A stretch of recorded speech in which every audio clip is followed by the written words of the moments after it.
Assalamualaikum warahmatullahi wabarakatuh.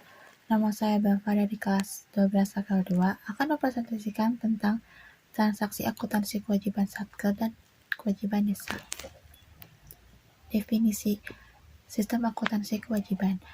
Dalam peraturan pemerintah nomor 71 tahun 2010 lampiran 1 PSAP nomor 9 tentang kewajiban menjelaskan bahwa kewajiban adalah utang yang ditimbulkan dari peristiwa masa lalu yang penyelesaiannya mengakibatkan aliran suatu daya ekonomi pemerintah daerah.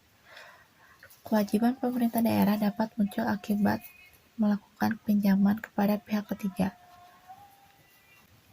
Klasifikasi kewajiban jangka pendek.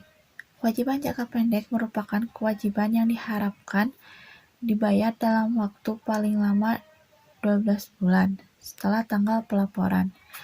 Kewajiban jangka pendek antara lain utang transfer pemerintah daerah, utang kepada pegawai, utang bunga, utang jangka pendek kepada pihak ketiga, utang perhitungan pihak ketiga atau PFK, dan bagian lancar utang jangka panjang.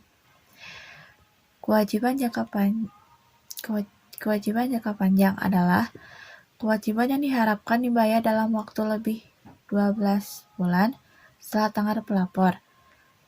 Selain itu, kewajiban yang akan dibayar waktu 12 bulan dapat diklasifikasikan sebagai berikut. 1.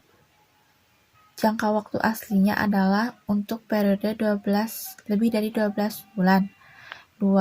Entitas bermaksud untuk menandai kembali atau refinance kewajiban tersebut atas dasar jangka panjang.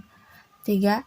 Maksud tersebut didukung dengan adanya suatu perjanjian pendanaan kembali atau refinancing atau adanya penjadwalan kembali terhadap pembayaran yang telah diselesaikan sebelum pelaporan keuangan disetujui. Sistem akuntansi kewajiban di SKPD.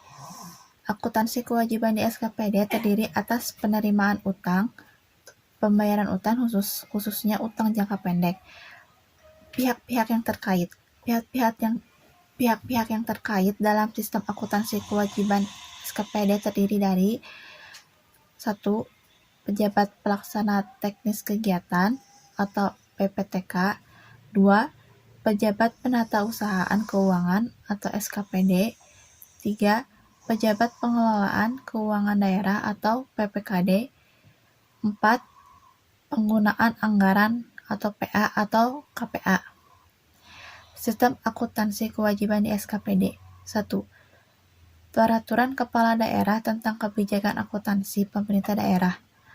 2. Nota pesanan. 3. Berita secara serah terima. 4. Konsumsi. 5. Surat perjanjian kerja. 6. SP2D, UP atau GU atau TU. 7.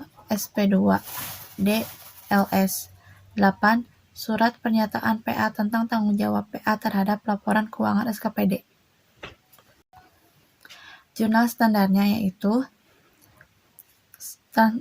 transaksi pengakuan terjadi utang pada saat pengadaan pembelian ATK yang telah dilaksanakan dan pelunasan belum dilakukan. Jika menggunakan pendekatan beban, maka jurnal yang dibuat oleh fungsi akuntansi SKPD adalah beban ATK di debit dan utang belanja bahan pakai di kredit. Jika pendekatan aset, maka jurnal yang dibuat oleh fungsi akuntansi SKPD adalah persediaan alat tulis kantor di debit dan utang belanja bahan habis pakai di kredit. Sistem akuntansi kewajiban di PPKD. Pihak yang terkait dalam sistem kewajiban di PPKD terdiri atas fungsi akuntansi PPKD, BUD, dan PPKD Peraturan Kepala Daerah tentang kebijakan akuntansi pemerintah daerah. Fungsi akuntansi PPKD dalam sistem akuntansi kewajiban yaitu sebagai berikut. 1. mencatat transaksi atau kejadian investasi lainnya. 2.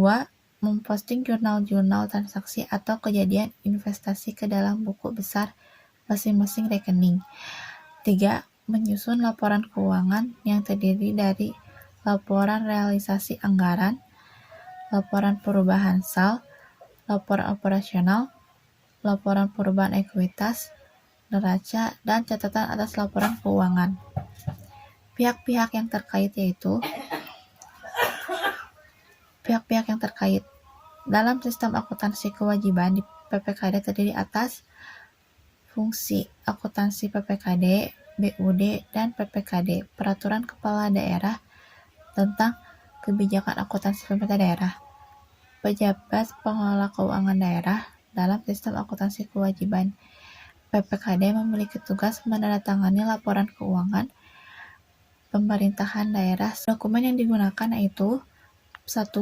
Peraturan daerah tentang kebijakan akuntansi pemerintah daerah.